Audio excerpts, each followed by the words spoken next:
All right, it calls back to order. We're under open business, so first order of business is the election of officers. So be looking for any nominations for the chairman position. Guys, I'd just like to make a motion to keep our chair and vice chair that we have now, and we're doing good things and working good together, so that is my motion. Okay. Is there, before I second that, are you all okay with that? Well, I guess. You want to switch it up, or you're okay where you're at? I can't retire yet. When I get retired, maybe Okay. I would entertain I that. second. Okay. All those in favor? Any opposed? All right, thank you all very much. Appreciate it. Here you go. Thank you so much. Yes, sir. Hey, if everybody's looked over the agenda, look for motion to approve. Second. Second, all in favor, aye. Aye. First on new business is the appointments of clerk and deputy clerk of the board. I nominate Bill and Mitch to fill those two positions respectively. Nomination of Bill and Mitch respectively. Second. Second, all in favor, aye. Aye. Thank you. We appreciate it. Next, new business 2021 Board of Supervisor Rules of Procedure Adoption. Sure. Yes, sir. A couple thoughts. You know, after doing this for a while, on paragraph 4.5, page 2,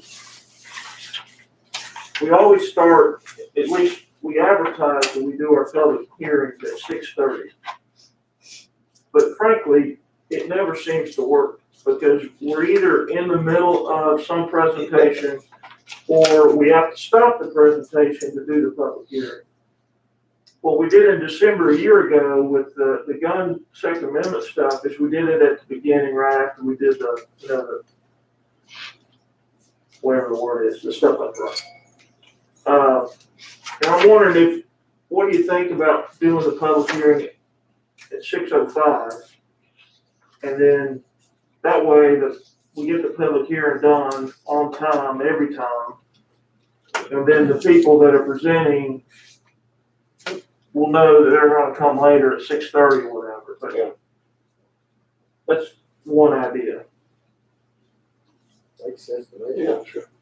Sounds good to me. Yeah, we've had to take breaks and Mhm. everything to make it happen. Right, and it just seems like I really feel bad for the presenters who were there to say, you're gonna present from 6:15 to 6:30, and then we get there at 6:30, hold on, we gotta do the public hearing. Yeah. And it might just flow a little better if we do that at 6:05, so we do the agenda would say, the call to order and opening business, and then at 6:05, we do public hearing, and then everything else would flow based on that. I like that. Okay. So that's one, and then the other one, I just wanna make sure I'm clear on 5.3. It says, I thought there was a change last year, that you didn't have to be outside the continental United States in order to participate in the meeting. And I don't know if that was driven by the pandemic or that it was a recognition that that from time to time, people are gonna get pulled away. So I thought that paragraph, had changed. Yeah, I have memory of that too, but I don't think I think it was before the pandemic for the reason that you just said that, realistically, there's gonna be times that people can't make it. I mean, there were some restrictions, but this seemed like it's old language from a Yeah, couple of years ago. okay. Well, we had a policy about that. Yeah, I mean- That was presented, because there were some restrictions and there were like Yeah, X number of meetings, but no more than that. the way I'm remembering it, we changed, the pandemic started February, March, whatever, and when we did the emergency order, we did changing or we're meeting remotely then. Oh, really? Yeah, I don't think we did it right here. I think we did it then, that it was okay to meet Emergency. remotely as part of the emergency order. But it could be made into this. See, I thought there was something that the lawyer, Steve Durbin, said that our previous policy was pretty antiquated on our absentee attendance I remember. participation thing. And I thought he helped us write some upgraded language. Thought so too. So, I know where this came from when we were in Germany. oh yeah, that was a nightmare. You weren't here yet. But I thought that they had relaxed that ability to I think participate, so too. not I having to think we be have the right outside the wording, United States. So, other than those two things, maybe we could, if everybody's okay with the 605 public hearing piece, and then maybe, unless there's other thoughts on the rules, we can pass it with the exception of 5.3 Yeah. until we get clarification. Sure. That- I second that motion. Okay. But those are my two thoughts on the rules. There was a motion. Well, I didn't know if there was any other, Um, I'll make a motion unless there's other. I didn't. And what's the pleasure of the board on 5.3 to where you can meet remotely anytime? Now, I think only twice a year is what this says, Yeah, it does. and that's fine, but what it says right now is you have to be outside the continental United States. So take that But out. if Tom's traveling on business, if it's allowable, for only a couple times a year, Yeah. then there ought to be an acknowledgement of that. If in fact if the General Assembly, I thought they changed the rules, but they may not. Thinking we voted on something, and it wasn't pandemic related. Yeah, that's what I remember too. Yeah, I thought we changed it through a policy letter that Steve helped us. Yeah, before the pandemic. Right. Well, maybe we could research it. Could we take? Yeah, we'll go back and find that Our language. regular meeting, We just hadn't incorporated it into the our January old meeting. document, that's how it looks like. Could we take? Oh, could we table this till the January meeting? Is that correct? I don't think we can. We could everything I with think, the yeah. 5.3. I think you have to have rules, procedures. I think if you said, we will approve this with the inclusion of the updated language Okay, for 5.3, 5.3. yeah. Now, on 6.3, there's a highlighted area, which is a change we made last year. But I don't know if that's a result of just something left over from last year or. Didn't think it was last. So what I just heard for the motion, to make sure that it's right, is we're gonna change 4.5 public hearing to 605. We're gonna change 5.3 for remotely, meeting outside the US. We're gonna change it to the updated language. Right. That's what I just heard. I think 5.3, since it's not going to apply to any of us right now, we might better say we suspend paragraph 5.3 until pending clarification from the lawyer. Okay, Is that okay, Mitch? does that work with 6.1? Does 4.5 work with 6.1?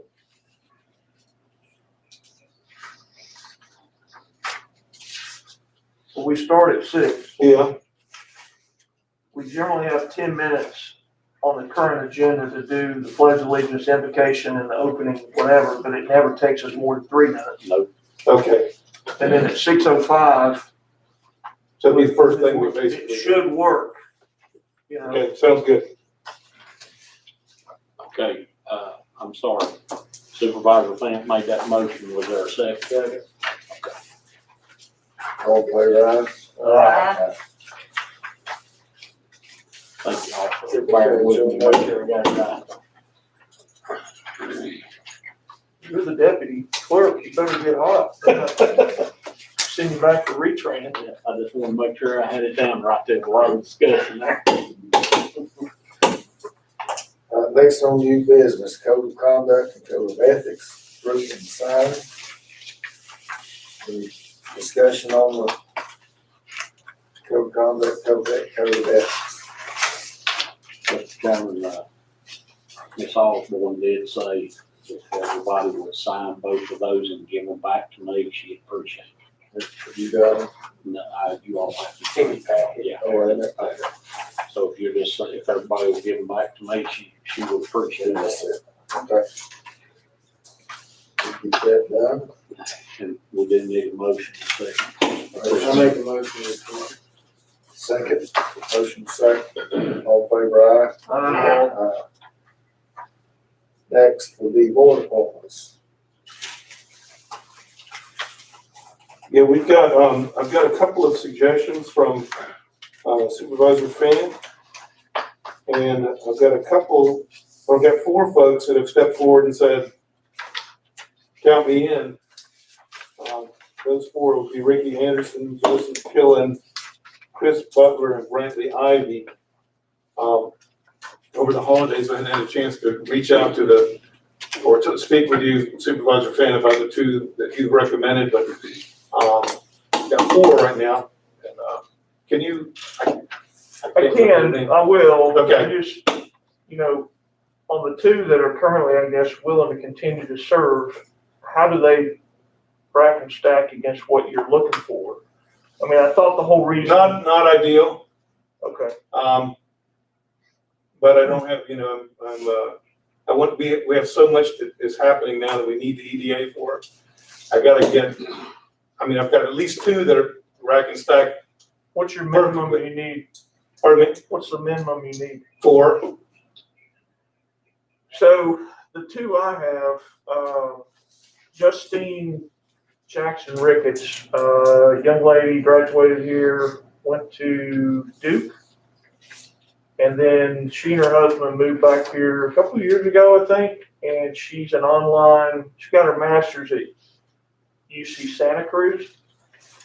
If you've ever been to Santa Cruz, California, that's a pretty freaking cool place. Yeah, it is.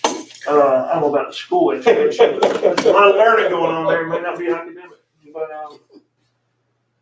But she now is an editor of a scientific magazine online. And so and she lives here in the town of Independence. So as we look at the criteria that you kind of laid out, it kind of hit all the things you were looking for: broadband experience, technology focus. She's half our age, which is helpful. Young lady, and she's willing to serve. So that's one. And then the other one was Eric Morley, who some of y'all may know. He runs a timber framing business down in West Jefferson, Carolina Timber Works, and he was just looking at maybe moving the business here a few years ago, but it just worked out, where he was. But he lives over here in the Bald Hill area. He's willing to do it too. He does some high-end use of timber, and so he's a building guy. He's part of one of our main strengths, the forestry industry. Does a lot of stuff on computer design and things like that. He also is a pretty good drone operator, marketing, kind of got a flair for that. And so he is also willing to do it if we find it. So the concern though is if I wasn't tracking Brantley was interested in being on this. Brantley and Eric live at about within a mile of each other, and they're not related, but I mean they're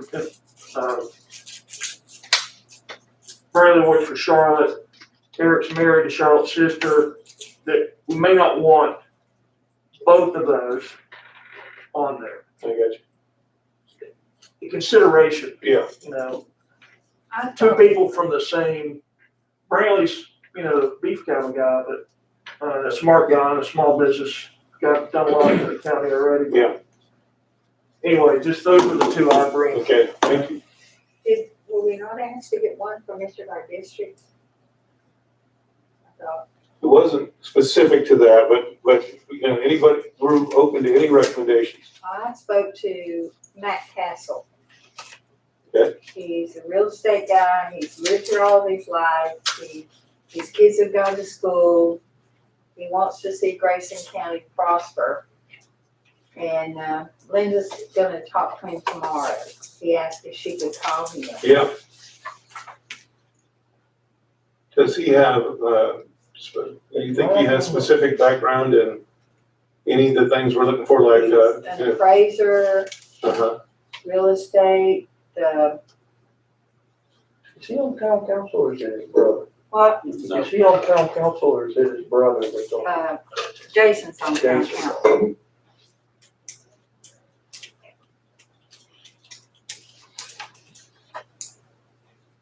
I mean, Okay, he is dedicated to this county. okay, He's been here.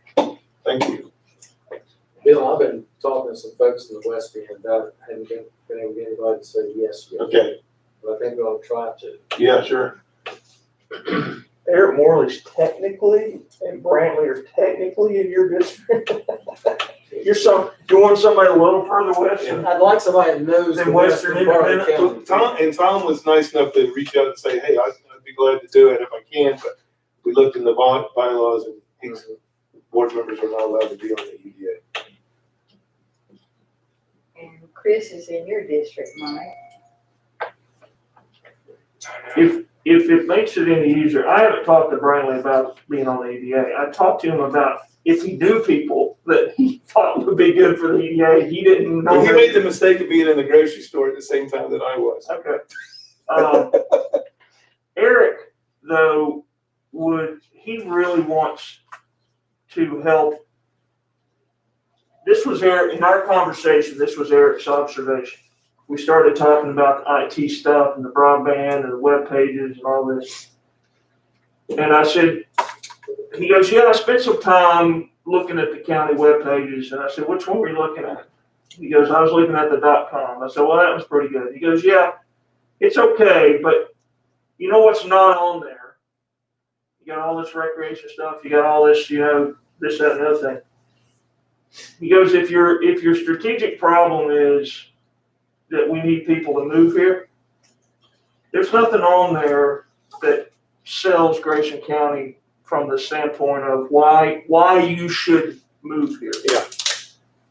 And that hit me pretty right between the eyes. I think he's right. And so he said he'd be willing to help out on the marketing side if that was a better fit. So as you wrestle with who you think is a good fit for what it is you want to do, he's willing to do whatever the county asks him to do. Great. But I think his passion Yeah. is on that marketing side. Okay.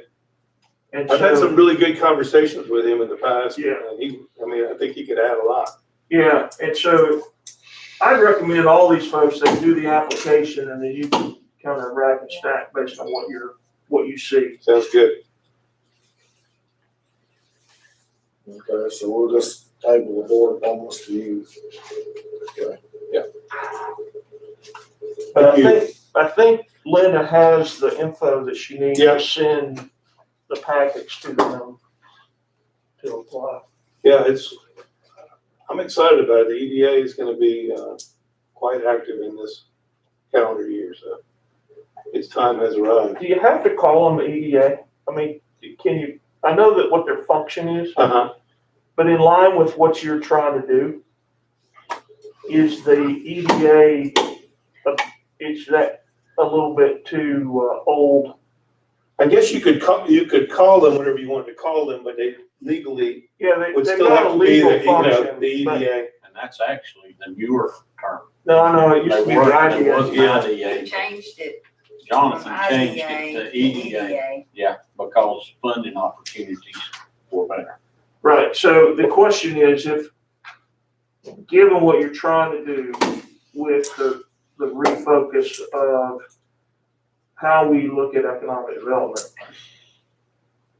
granted, it's just a name, Yeah, but through the name comes a different impression of what it is. So I throw that out there, okay, something to think about if it thinks it matters, yeah, and if we even can. right. Okay, more discussion on board things. Next will be budget strategy. Mitch, do we have copies of this? Of what John gave? Has everybody got that? I think we've got it. I think it. Okay, I appreciate you putting that together, Supervisor Fant, that will help us get this discussion going, and we're talking about, okay, what do we need to relay to those submitting budgets to us, and what is our strategy, from working together with us and with you guys and us together, what is our strategy for the budget for this upcoming year? And I think, and John and Mitch and I had a chance to talk for a few minutes at a meeting that we had with the town afterwards, and I think that I like the suggestions that you put forward, and I'd like to say, let's use this document as a way of sort of kicking off our discussion. We're in a different time frame or a different situation with having functioned under the emergency preparedness or emergency declaration, and we put money into the contingency fund. We're 6 months through the fiscal year, and we don't know whether that 1.4 million is going to be tapped into at the end of the fiscal year. So we don't really know unless the best estimate we'll have would be when we come in February for our second quarterly meeting, we would be able to tell you how we're doing in this fiscal year compared to how we had budgeted. So it'll help us to see whether that 1.4 million is needed in order to just maintain the budget for the year, or if that's still going to be in excess because people are functioning the way they should be. I'm talking particularly about the constitutional officers, which I don't have any control over them directly, but certainly do with my own department heads. So I think that'll be a point for us to sort of check and see, okay, where are we in the year? What does that mean for the 1.4 million? I think Supervisor Fan had a good point that if we've been able to function without it, we need to really think about that. Do we really need that 1.4? On the other hand, we want to make sure that we don't, with all the department heads and constitutional officers, we ask them to step forward and sacrifice and work with us on through the COVID-19. So we have to make sure that we don't disrupt the trust factor that we might have with them, and all of a sudden saying, okay, you did it, now you're stuck with, what you had before. Now we also have a situation where, and we're trying to get some as recent statistics as we can, but if our population is still falling, and if our number of students in the school system is continuing to drop, then functioning as if we're in continuous growth every year doesn't match with what the reality of the population is. So we really need to take that into account. We need to be thinking, do we need to tighten our belt? Does this tightening of the belt need to be permanent? We do need to adjust as much as you possibly can the budget to fit the reality of the population and what we expect the population to do. Mitch and I were talking just recently about where can we get the very latest information about what the population situation is for Grayson County. 2020 census. That's what's gonna be my question, Mr. Shipley. Do we know the date that's gonna be? I don't know, I have to talk about That'll be in 2010, if we were 15.5, then 2020 will be a good indicator of where we're. I'm thinking we're still close to 15.5. Does somebody think different from that? Well, I guess my thought was the Weldon Cooper Center did a pretty good study last year, maybe it was 2 years ago, that projected Grayson County to be have 20% less population by 2040. Yeah, So, 20 years, 20%, so that's 1% a year that you're losing. So, whatever that comes to, 150 people a year. right. So that's 1,500 people from 2010 to 2020. So now you're looking at somewhere around 1,400. Yeah, So, I guess I was feeling optimistic at, 2020, let's see what it is. But then with the improvements we're making in the county with broadband and all that, maybe I'm being too optimistic, but I'm thinking our population may go a tick up. well, that's the goal. But I think that, and that's absolutely the desire of everyone and why we're doing what we think we're doing the right thing to try to set the conditions for that. But I think at this point, we don't know that. I don't know that we'll know the 2020 census by the time we're pretty far into probably not. the budget session. I don't know. But the Weldon Cooper Center may be your best. It's the resource that I kind of go to every once in a while that they seem to produce pretty good products. Yeah. And they may be the one that could give us the best guess at Okay, what we could then make some assumptions on as far as population for the county and population for the school system. Yeah. I think last year they gave us that study. They were off like by three students or something.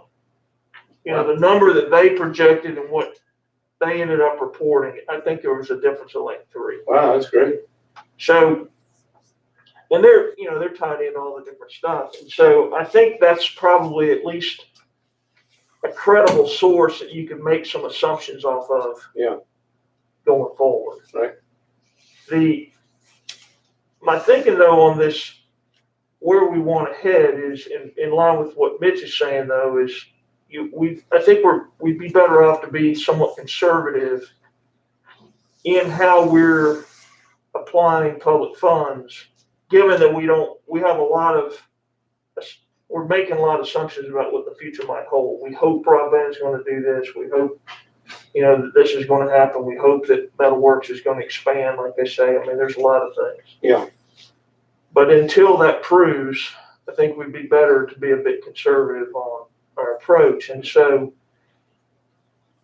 what I have sensed, based looking at the budget for the last 6 months, from an operational side, is either the departments are doing everything they're supposed to do on less, or they're assuming risk somewhere and they're not doing some things that they were doing because they don't have the resources. Mhm. And I don't know the answer to that.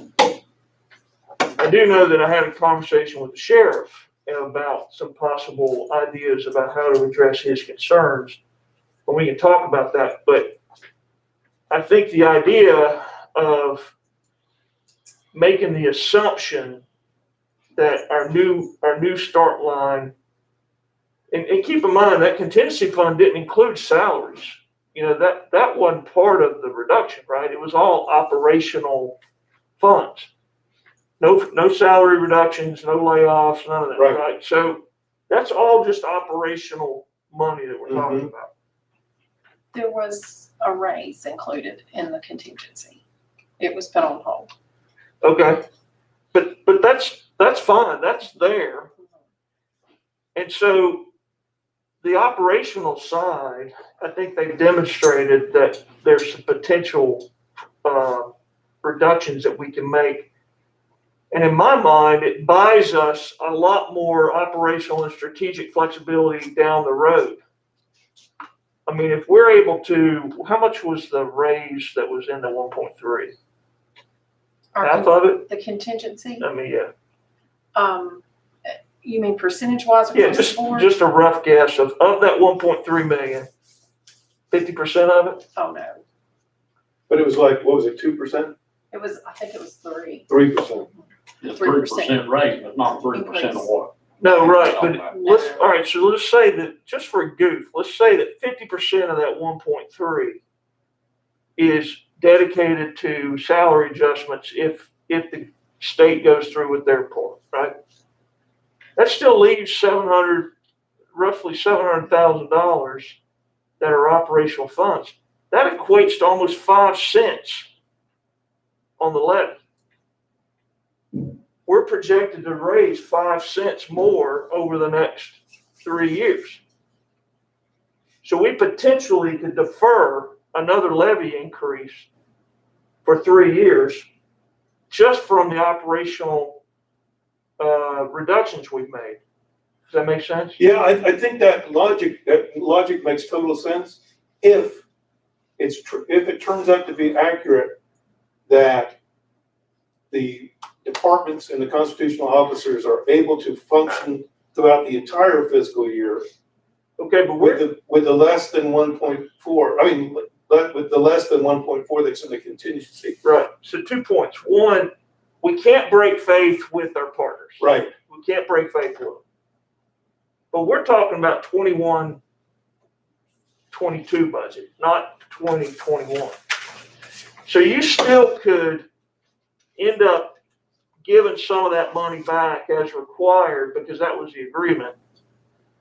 But the changes that the lessons we've learned from 2021 takes effect in 21-22. So the reductions that they've proven that they can do will now be permanent in 21-22. And the 1.3, that contingency fund could still be, as promised, if conditions permit, given back, because that's what we said. It's just reality, the new reality is 21-22. Does that make sense? It does, but you've only got half of the picture for 2019-20 or 2021. You've only got half of the picture. What half of the picture am I The missing? good half. There's the good half of the picture.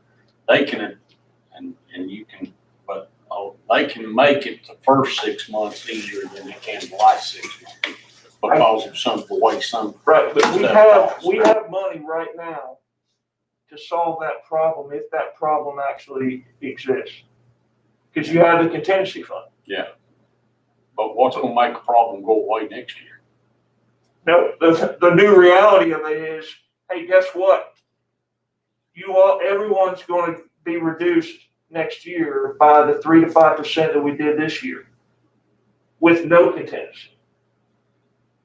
The point being that we have an opportunity to reset the county's expenditures, which will buy us flexibility going forward, while at the same time still able to look at benefits and salaries because we've been able to adjust operationally. Practically, wouldn't we achieve what you're talking about if the guidance said that the new norm is the baseline budget?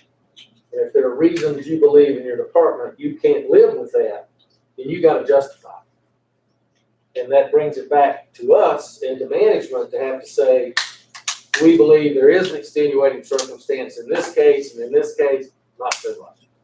So would that help us accomplish what? I think so. I think this whole thing, we have a story to tell. It's a pretty positive story to tell, but we also have a future that we've got to take into account, and we want to set the conditions for that future. And the primary thing that we do is financial and fiduciary stewardship.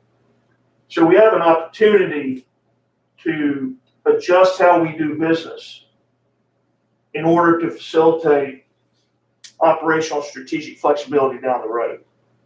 You know, a lot of the hoorah in the last couple of months was over the has pay for teachers, but I heard only from the school system about that particular issue.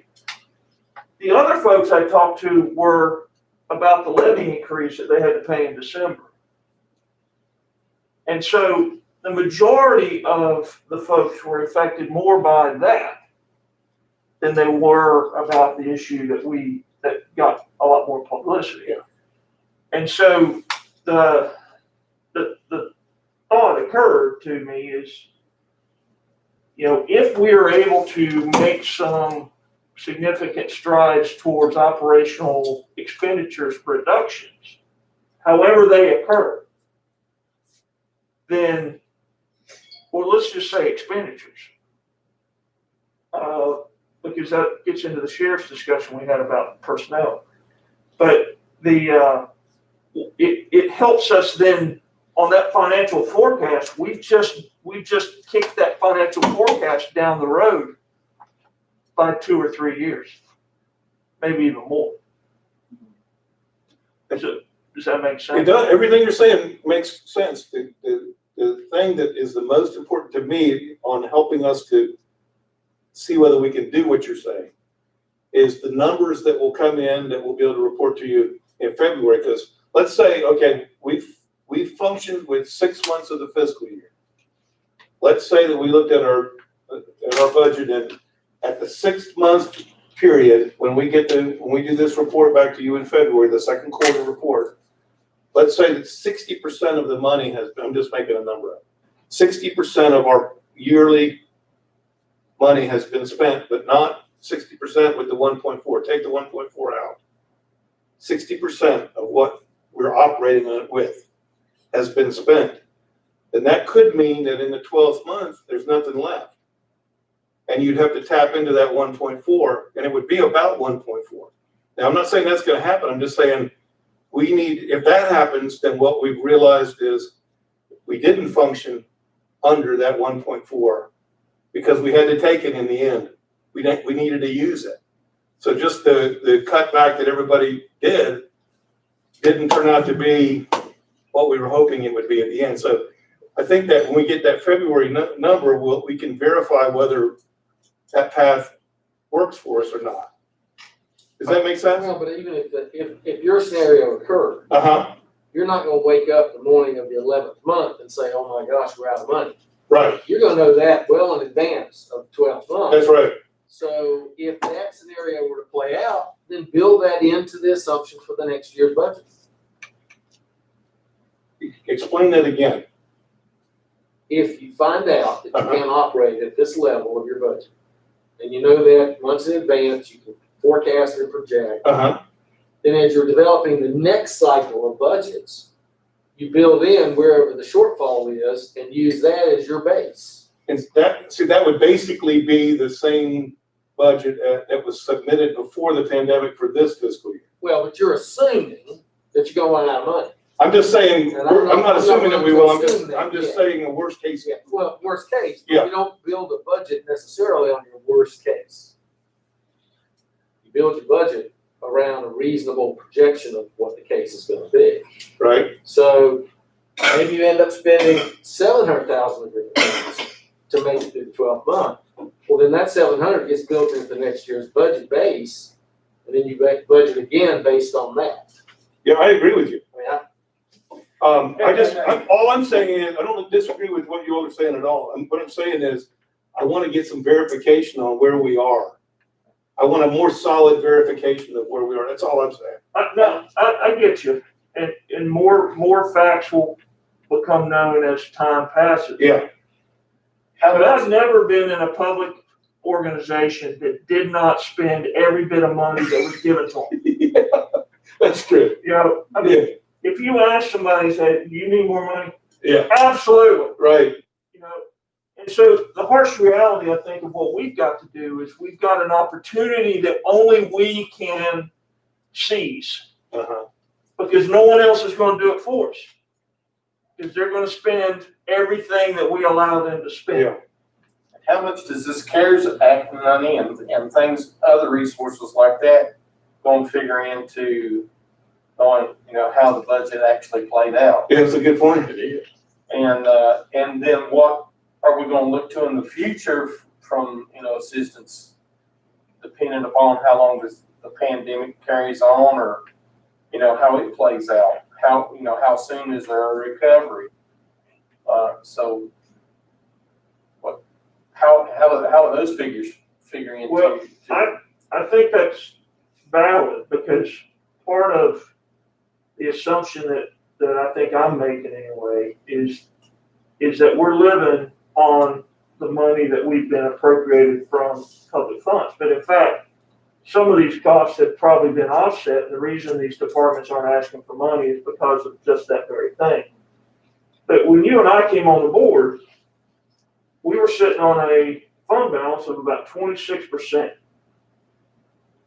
Over that same amount of time, we've reduced that fund balance to about 18%.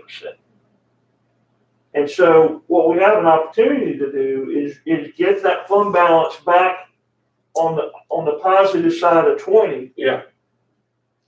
Through some process. You're right. So this is just guidance with objectives and goals, whatever, verb you want to use. Yeah. And there's a balance, don't tell my grammar mother.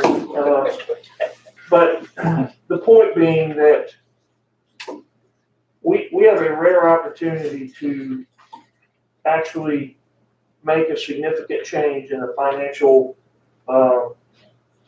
dealings of the county for the betterment, the long-term health of the county, given that right now our tax base is on a negative incline, the school system's ADM is on a negative incline, and so unless Bottomley is going to be our real estate taxpayer, we've got some challenges. We want people to stay here and to be able to stay here. Yeah.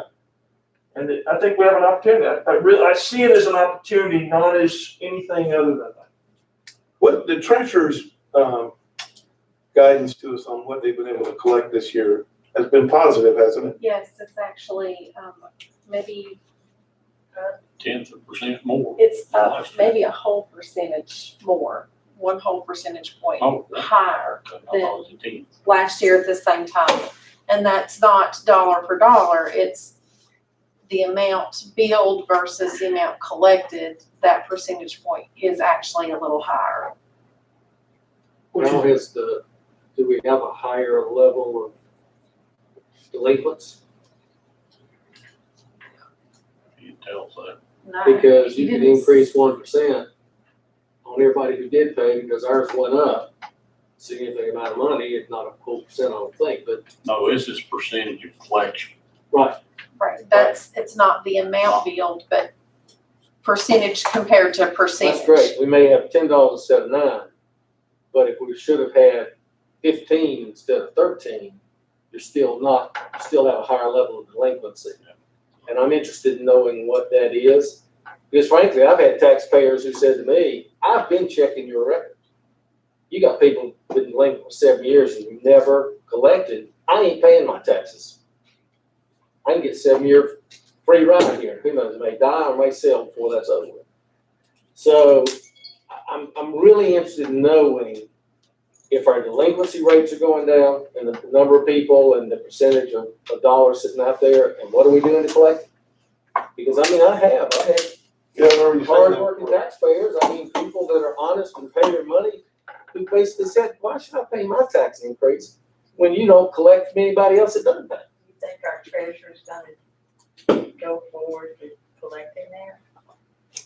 Well, Kelly Hagan, when he was there, changed some things. We approved it. I think we went from 5 to 3. Something, or you had to pay in 2, but you had a 1-year grace period or something like that. It turned out. So I think he had some success, but I don't think Pete has told us what his plan is, or I don't recall him addressing that. It's a fair point. It's money that's out there. Might be a good get in here. Yeah, sure would. Yeah, I kind of got us off sidetrack there, but I really would like to know Sure. what that is, because I'd like to have a better answer to give people who. And they may be very well be some people that's trying what you said, because I know today in the building office, there was one that hadn't paid their taxes that wanted to CO certificate of occupancy, and they couldn't get it till they paid their taxes. Yeah. And another one this week was doing a sale. And the lawyer wouldn't do the closing until they paid their taxes up. So it comes back to get them. So this thing kind of was just, when we did that tax levy increase, 2 years ago? I think one reason, in addition to the fact that we hadn't done one in 11 years or something like that, 11 years. but was the narrative that the county put together to say this is what we're gonna do, this is why we're gonna do it, this is what we're gonna do. That's what this is is at least a part of that story, that narrative of this is what we see and this is how we think we're gonna get there. this is only a 1 year sort of approach because that's what the budget is. But it's nested in, part of the 5-year comprehensive plan and everything else that we're trying to pull together. And so I think we've got to be a little more prescriptive this year in where we're going with the budget. And I think we can be upfront ahead of time with what it is we're trying to do versus send us all your stuff and then we'll spit it back out and say, well, no, this is what you're going to get. Yeah. I think we might be able to save everybody a little bit of work if we just more upfront with what it is that we're trying to do and where we're going. I think, one of the things that we're seeing over and over again with our employees, is that the benefits, our benefits are not able to be competitive. And we've lost a couple people. We lost Jeff Testerman, we lost Kristen because of benefits, the benefits situation. We have a lot of employees that both people are working and one's is working to try to pay the insurance. The other one is the spending money for the family. So if we could, in the overall cycle of this budget year, if we're able to do do some of the restrictions based on hopefully what comes through this year as a reduced amount of operational expense because everybody tightened their belt, maybe we can do a little bit to try to help the employees to get a little bit better benefits package. Well, I think there's opportunity there. Again, we didn't do anything on the salary or as far as a reduction or anything, other than we suspended the anticipated pay raise. But if we're able to do something, let's take healthcare. If we're able to do something, it boggles my mind that Christina Banks left this job that she said she thought was the ideal job to go work for VDAX because they gave her a car and better benefits. Yeah. And I'm like, how is it that the state of Virginia has better benefits than this governmental organization in the state of Virginia? Right. How is that? Why are we not all in the same healthcare pool? Right. I don't get it. I don't either. I don't understand it, but I also don't get it. Therefore, I don't get it. But the point being, if we're able to figure out something on healthcare, especially on the family side, and we're able to come up with something that's a pretty significant reduction, that in fact is a pay raise to Absolutely. individuals. The employees would love that. And so we get wrapped around, I think, on salary adjustments, but in fact, where we may be able to make some true gains is on the other side. We agree with you completely. So the language in here of sustained cost of living adjustment, that may not be the right language that we want to use. But that's the thinking there is that and that was part of the discussion, if I can, I'll tell you what the discussion I had with the sheriff. He told us about he had 9 deputies, I think he lost at one time, plus an additional person, so it was like 9 or 10 people he had lost. Now, he since rehired, I think 6 of the 9 or something. Oh, really? Yeah. Okay. And so, but Lisa and I sat down, and I think he's got 26, Mike, you probably know better, but I think he's got 26 sworn deputies.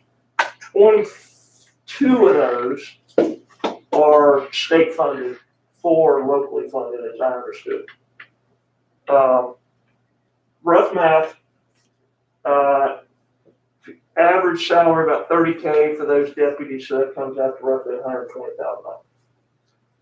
So the conversation I had to him, I said, you want to do this, you want to retain, recruit, retain, and you want to improve your benefit package for your folks, right? Because you're losing them to the state police, you're losing them to gay life, etc. The reality, though, is that, the counties, as we've already said, the population is going down, but you still have to patrol roughly 450 square miles. So the county hasn't changed, but the folks that you have to police are less. Yeah. So during this period of time, when you had 8 or 9 less deputies, you were still either doing the mission with less people or you were assuming risk somewhere else. And he said, well, one thing I did is I put the traffic stuff over onto the state police. And so that helped release the pressure. So he was looking at, his operations differently. And so the short of the long is, I said, if you're willing to think about doing things differently operationally, and therefore can operate with less deputies, then that savings of that $120K that was in salaries for 4 deputies potentially could be reallocated to increase salaries for the current folks. Yeah. Which would then allow you to be competitive, and it addresses your retention and recruitment issue. Well, without digging too deep into that line of thinking, if taking 45 minutes to an hour to get to my house when I call saying somebody's breaking in, is that acceptable? I mean, honestly, in the west end of this county, you've got people who basically say, if I catch them, I'm gonna shoot them because law enforcement's not gonna get here. And I hate to tell you this, but, and I won't say who said it, some of our law enforcement people said, that's probably a good strategy. Cut down on southern fences. There you go. Because, so I guess, John, I'm not arguing against what you're saying, except is the level of operation satisfactory countywide? It's one thing to say you're gonna cruise 450 square miles, but how often do you cruise 250 of those 450 square Yeah, miles? so the conversation revolved around operational assessment, right? And Richard even said, I'm open to, he said, maybe we need an independent, assessment to come in and say, how, this is how we're doing things. How can we do things differently? He said he'd be open to that. I think that's great. I think we should embrace that, because there may be some things that somebody with a different set of eyeballs might be able to identify.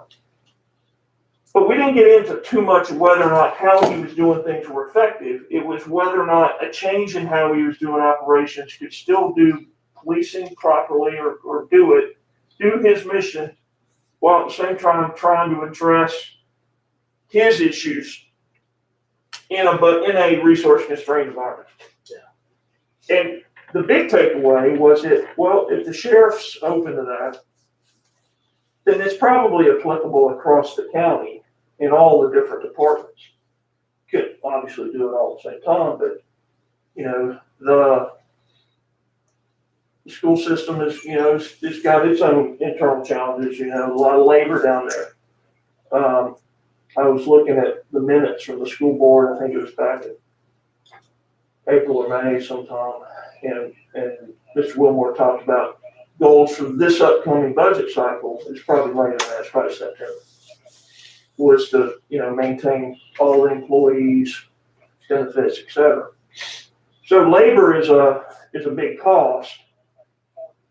At some point, we've got to look at how we do things differently, because the strategic problem of available taxpayers is not getting any better right now. Yeah. And that's the kind of the story, I think, that we've got to be able to articulate however this guidance comes out. But I think we've got to be pretty prescriptive, because this is a change in how we've done business in the past. I think the key that I keep hearing over and over again is communication. We need to hear from the department heads. For several years ago, the department heads came and pleaded their case and justified their increases or explained their decreases. We don't hear from the department heads on a routine basis anymore. I think part of that is because they trusted the administrative team to argue their point for them. But maybe it's time to bring them back to the table and have this exact conversation with the department heads. You've been able to exist for 6 months, we're looking at very close to a year under a pandemic situation. You've still wonderfully been able to provide services. No one's complaining about, I can't get my business done with the courthouse, and we've been under these new and strange, tactics. We've done things so much differently. Change is not always bad. I know it's oftentimes there are some of us who embrace it and some of us who are resistant of change. But maybe this is a good change toward operations and bringing our department heads, whether it be constitutional officers or county department heads, bring them back to a work session such as this one, where we're just having conversations and coming up with that guidance. They understand what the board would like to see. At the same time, the board understands what the department heads need. And it be a more of an engine than a push and pull, more of a cohesive work together type. I don't know what word to use there for an analogy, but I think coming off of that is maybe an interim step, is to say, let's get all those folks together now. Let's talk to them now. Not necessarily needing to be at this moment with the whole board, right. but with us, and say, okay, where are we right now? How do we do for the year? We want you to start hearing what our expectations are for next year. And what we want them to be, we want to invite them into the process so that they're not resistant to it or feel that they've gotten, misled in any way. So I think we should do that as soon as we possibly can. And again, As soon as we, particularly if we get when we get the numbers for the second quarter. And again, I think it just comes back to communication. What do the department heads need? And what do we as a county leadership, what do we need? So, and to make those needs coincide. Yeah. I agree with you. I don't think our job is to operationally manage your budget. Our job is to look at the top line of that budget and say reasonable or not reasonable. How you spend it by department, I don't care. Okay. You can take all your money and give it to her for all I care. As long as you meet the needs of the citizens and you stay within the parameters. I think frankly it'd be worthless for me to sit here for 3 or 4 hours and hear everybody talk about their department, because I don't know all the things. Sure. And how can I evaluate them? You guys ought to be the ones doing that. Yeah. Personally, I mean. And we did that a couple of years ago. We brought them in one at a time. But I think there's a special reason now. We're in a different environment that we've been in. We've got a much more established communication with our people than we may have had, in that last time period. We've got a different environment in which we're functioning. And I think us just having a couple-hour session in here in the boardroom with our department heads and the constitutional officers would produce a lot, and letting them hear what we're thinking and what, where we're heading, and getting their feedback. I think we should do that as soon as we can, but again, I don't think the board needs to be part of that. Our board would be welcome to, but I just don't see that as a board function. I think the results of that, like the executive level results of those sessions might be of interest to the board. Yeah, don't take it I'm not interested. No, I understand. And I think an executive summary would be extremely interesting to help us figure out sort of that strategic path. Yeah. Are we on the right one? So, that would be very valuable information for us. Our budgets are supposed to be back to us by 122, I think, on the budget calendar. Once the letters go out. What's the date today, the 4th? So we're going to have to get that letter out. Yeah. Mr. Shepherd, under number 6, Uh-huh. I personally think you ought to add after the word category, put a comma, as defined by Virginia Department of Education guidelines for categorical budgeting, because then there's no question what you mean by category, because the State Department of Education has a very well-defined set of guidelines on how to do that. And there are a lot of counties around us that do that. And frankly, I've studied Washington County, Smith County, Wythe County, Carroll County, and those who do it, it makes the budget a heck of a lot easier to look at overall. Sure. Okay, we'll add that to it.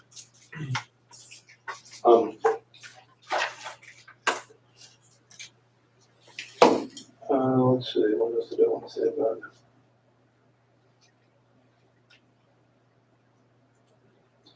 I think the mission statement, the draft mission statement is strong and comprehensive, covers what we're looking for. But I think that's all. I think this needs to be communicated. Well, let me ask you, is there any disagreement or additional discussion that you'd like to have about any of the draft goals on here? Like, if we do number 2, we really need to think that through. I'm not saying we shouldn't do it, but we need to think that through. Well, yeah, I mean, it's a goal. Yeah. So, it's not a requirement, but that's what we're gonna try to do. And it may actually be 3 years if depending on how much that is in that contingency fund, if that's in fact when you strip out the salaries, and it's actually 700 or 800. Yeah. You might actually be able to do 3 years. So, that to me is huge. Yeah. Mr. Chairman, I suggest 2 things under number 1. Let's see, let me make sure I've got the right. I don't know if that's the right language. Well, for I number almost think number 2 shouldn't be in your budget guidance to department heads. I mean, to me, that's a strategic financial goal that's in our hands. Yeah. Not the department heads.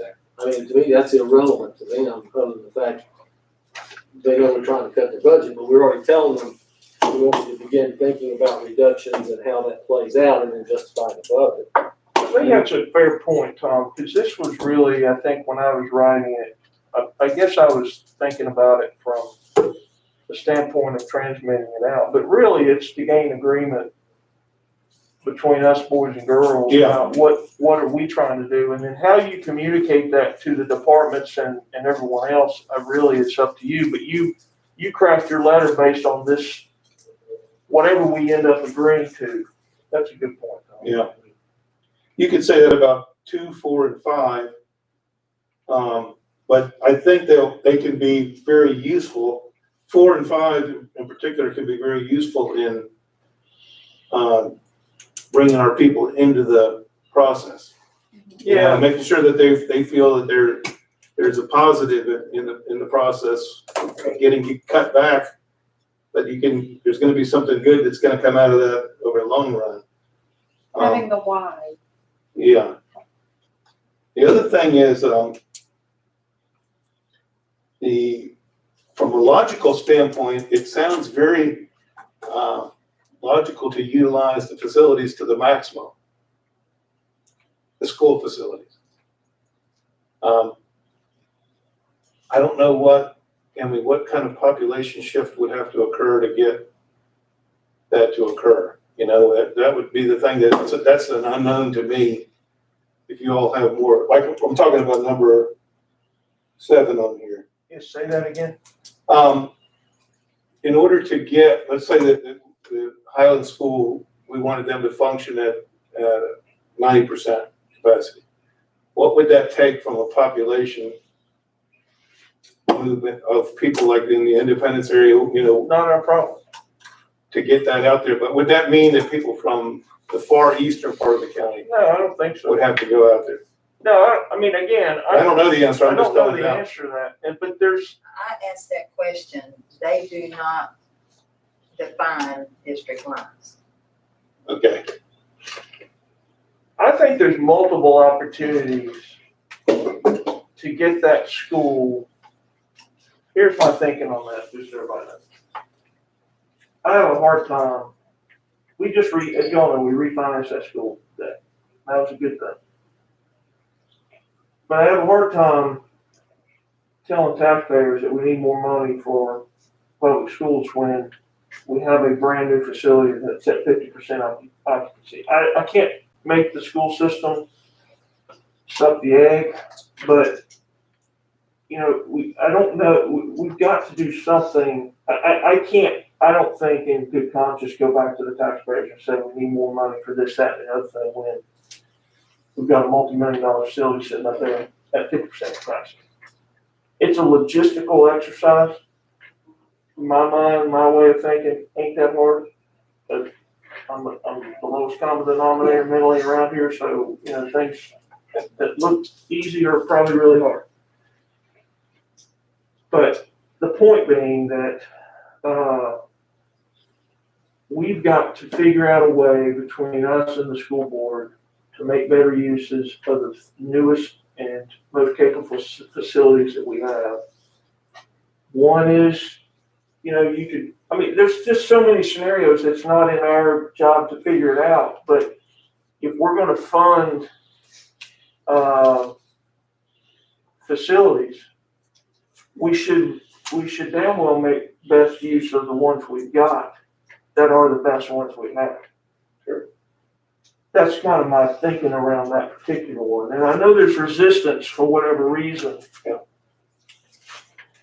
But as I was telling Bill and them, you know, and maybe that's Tom and I've talked about it before, but, you know, for some reason, it's 25 minutes from Independence to where the Highland School is in a car or bus nonstop. But for some reason, it's hard to figure out how to send people to the west, but it's not hard to figure out to take somebody from White Top and bring them to the east. And that to me just doesn't make any sense logistically. And so what this is trying to do is force the requirement that you gotta get that facility in the game. You know, Wilmore has made the comment that they built the school in the wrong location. Well, people would argue that Grayson County's in the wrong location. They want it closer to the beach. But we ain't gonna move Grayson County, you know, and we're not gonna move that school. But let's figure out a way how we can make that thing for educational purposes. It was mentioned that, you know, they were looking at renting space to some private institute. No, it was built for educational purposes. They need room. Figure it out. That's what I'm after there, whether or not the language is correct. And whether or not you all agree. But that's where I was.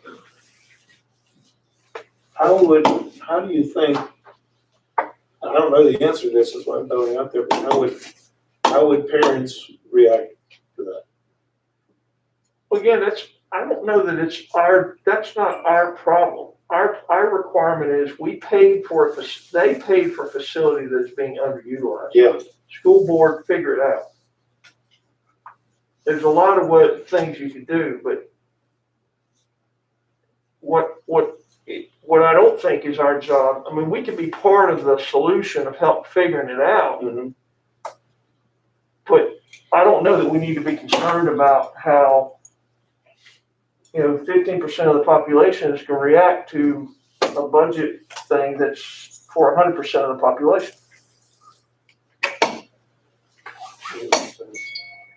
Does that? I don't know if you. Yeah, just obviously, I think it's clear that we need to maximize the use of existing facilities. I think there would be a reaction from parents if you got too far east, just like there was a reaction from west parents when the school was built, and they told them, said, you can build it down there, but our kids won't be going. And they did exactly what they said. They didn't send their kids. A whole lot of them went across the line to Ashe County or whatever. And so we wouldn't want that type of reaction either. But again, you're assuming that, I mean, when we say educational purposes, there's other things that it could be used for. It could be a vocational incubator thing within the school system, and kids go up there for all morning and they focus on certain things. And then, I mean, there's a variety of things that they could do with a facility that's 25 minutes from town, from the center of the county. if you're gonna send a kid from Fairview to Highland, you're asking a lot, but not much different than asking, because it's 25 minutes from Fairview to Independence. So it's really the same thing you're asking the Fairview kid to do, and parents that we ask the people in White Top to do. It's just in reverse. And so, Maybe they need to broaden their horizons and what they're thinking education there, instead of just saying, okay, we're going to redraw the lines and send these kids here for their education. If they thought vocational or whatever, well, and that's what I was trying maybe to, that's what they do need to do. the language is there not to be, it's prescriptive, but not in what the function is. You know, how they decide to reach that goal is up to them. But it's got to be something related to their mission. Yeah, And there's some restrictions on there, because the current, what was in the minutes in the paper about renovating all these other facilities, I can't see spending money on facilities when you got a brand new one that's not being used. That's me. Mitch, the other thing, and I mentioned to John that I was gonna go back and get the newest budgets from the 5 counties. I think I gave something more previously. Again, I agree. I think something educationally should be done with Grayson Hospital. Now, if you want me to try to figure that out, give me the authority and I'll try to figure it out. We'll try to make something happen. But that's not my job. My job, though, is to worry about the fact that of all the contiguous counties to Grayson County, 3 have much lower costs per ADM student than we do. 1 has it much higher. 1 is almost in line with us. So at the end of the day, we can talk about all the allocations, but when I look at that one number, that to me says I'm having to tax people more because we're running something that's more expensive. And if you want to say that Washington County, Smith County, Wythe County, Carroll County have crummy public school systems, fine, you can say that, but I don't believe it.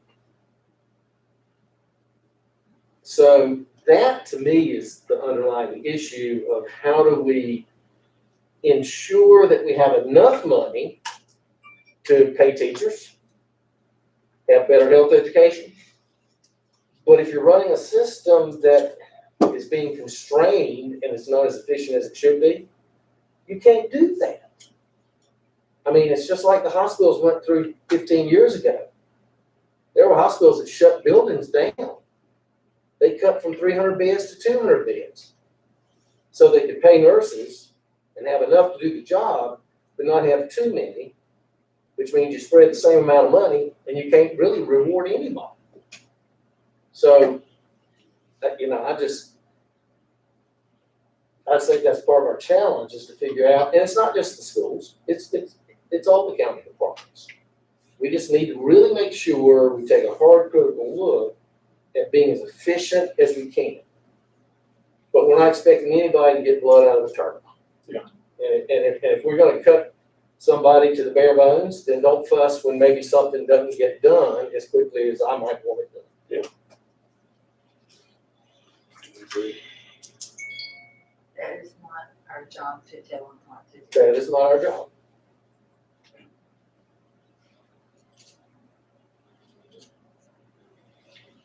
Okay, so what I see coming from this is, we got to produce that letter. And, be glad to send it out to you guys if you guys want to look at it before I send it out to the department heads, or if you're comfortable with me incorporating what we've discussed today into it and sending it out. Now, I got to do it relatively quickly because we got to give them a touch on everything, but. Well, think about strategic messaging, which I don't think that we do a great job of getting ahead of some of these things. Do we publish this, modified language maybe a little bit, but do we publish this as what the county administration and the board have agreed to for going into the county? And that's your guidance to the departments is different, but the messaging, this is what the supervisors want to try to do for this upcoming budget year in some form or fashion. You know what I mean? To get out there in front of people and say, this is what we're thinking about from a financial standpoint for the upcoming budget. You know what I mean? Is there value in that? Well, and you know, a version of that we did before, it worked out really well for us, was getting with the newspaper and describing to them what was happening with the tax situation. We got a lot of positive feedback from that because people said, now we have an understanding that you didn't just willy-nilly just add a cent to my taxes for here and there, but you got specific purposes for it. You could take that concept and get with the paper and say, here's what the county's all about for this upcoming fiscal year. See, I think that's a good conversation, like you did for the tax thing, to have Shana, whoever, you know, to come in and have that conversation. Let's talk about the coming budget. Yeah. And get some of these themes out there. Because again, it is about the messaging and the informing of people of what we're trying to do and plant some of these ideas in people's heads. I think that's a good approach. Okay. I agree 100% that the tax thing worked well, and that story, I think, is where we need to go. Some of us have read the paper, well, their taxes. But you can stress that point, you know, if we're able to do this, we may be able to delay the next levy increase. That's a huge messaging point, to hold us to it. Yep. The next levy increase is supposed to be 2 more cents, right? And then 1. So it's 2, 1. Yeah. 2, 1. And 1, I think. Total 14. Yeah. We did 7. We got to have a 7 to 2. Well, I've been asked that, what if, can we put a penny on gas for school? Or 2 cents on food tax to go to school? I don't know if we can do that. I don't see why you wouldn't be able to do it from a legal standpoint. The town can, but we can't. Gas, we can't do either. I think that's good, guys. I mean, we already did, we did, 0%. wasn't it 3 cents for public education and the, one for the schools, just for schools. And the tax levy, part of that whole thing was, we did raise taxes for public education. Yeah, but you raise the tax that you have control No, that's correct. on. I mean, I think you're right. I looked at that, because I was wondering what all could we tax? Yeah. And I was basically told nothing, except this and this. And one of them was property. Real estate, personal property is about what we Back got. added to that. Tobacco. I mean, you have to get state approval, I think, John, to, Yeah, I think that's and I was that's told, possible now. The tobacco tax is possible Is that the cigarette tax? I have a question. You know, all this online buying, the taxes are paid to the jurisdiction where the point of sale happened, right? now. I don't know off the top of my head. I You know read these? it somewhere. I know how direct sales work, but I don't know about online sales. Didn't they change that? I'll double check myself. That was the Well, talk. before I go further. There was, what's that, sorry? That was the talk, and I thought they had changed it where if you buy Amazon here, that's where your taxes come back. Right, that's my understanding. The other one that was new to me was, there was an article in the Roanoke Times about the whole gaming industry, and that the casino folks are all up in arms trying to get rid of the skilled games that are in, like, the grocery, the gas station and stuff. But apparently those revenues from those machines, if they're in the county, are supposedly supposed to come back to wherever the locality where those are Yes, that's actually across my desk. But there's, See? it's very small. It is small, It's very small. so we need more of those. Save me on gas money.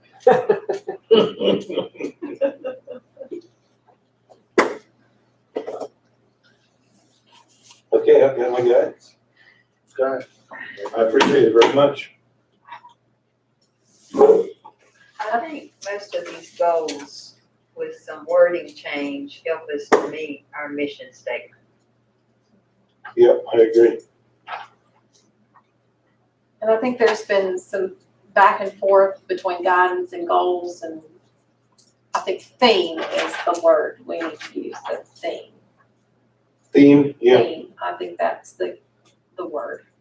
For draft themes and not draft goals. Yes, the theme of the 22 budget. Okay. It's got a good beat to it. I can dance to that. Theme of the 22 budget. Any other comments? Okay. I'll look for a motion to go into closed session. 2.2-3711A5, prospective business, and A6, briefing of legal counsel. So, Say, Say all in favor, aye? Break, aye, break. Carl, I got it.